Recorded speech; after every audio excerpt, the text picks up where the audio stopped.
Hey there guys, Christopher here, Realtor with the Golfi team, bringing you guys another weekly real estate tip video.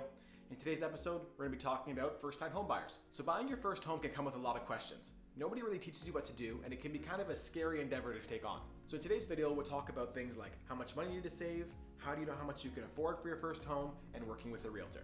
So step number one in buying your first property is actually saving for it, and saving for the down payment and the closing fees that are associated. It's recommended that you save approximately 10% of the purchase price of your first home.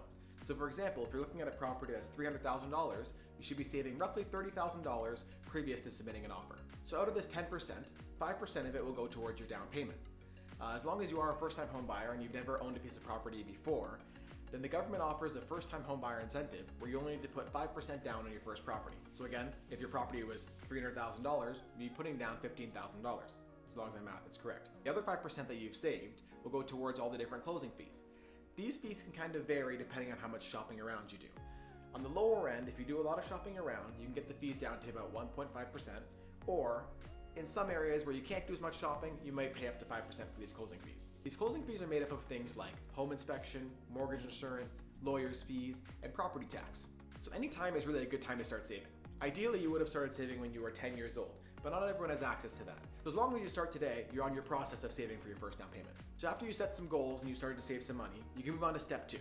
Step two is figuring out how much you can actually afford when you're out there shopping for homes. In order to do so, you need to speak to a mortgage specialist. Now in the real estate world, we tend to recommend mortgage brokers. Well, traditionally people think they need to shop at banks. It's actually a smarter idea to shop with a mortgage broker.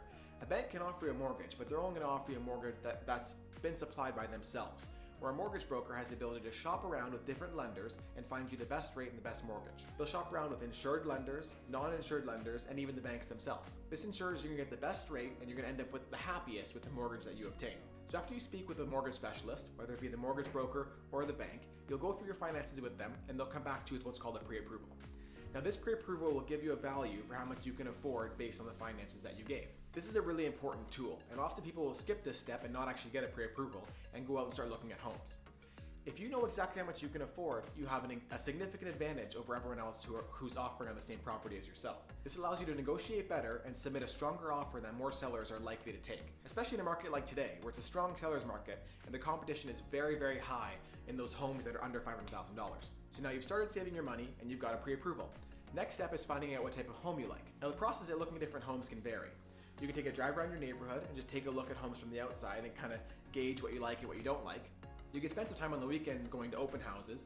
I know it's a little bit tougher right now with COVID and everything being locked down, but in a regular market where the open houses are available, it's a smart idea to go to them. This allows you to actually walk through different homes and see firsthand what you like and what you don't like. You can also just browse the internet. Go through Realtor.ca and take a look at all the different properties that are listed up. Flick through the photographs, watch the videos, and just get yourself acquainted with different houses. This is an important step because it can narrow down the search process and end up helping you find your home quicker and more efficiently. So for example, if you're someone who likes, more space, you have a family, maybe you have some pets, going with a detached home with a yard might be a smarter idea, and maybe not looking at a condo where you'd be too cramped and you wouldn't have enough space for all your things. Where in contrast, if you're a single individual who works a lot, you don't spend a lot of time at home, maybe looking at a condo is a smarter idea, where if you have a detached home with a yard, it's more maintenance for you to do that you don't have time to get around to. So now you found a home style that you like, the next step is to find a realtor that'll work with you. Now you can always start by speaking to a realtor who's a friend or family member of yours.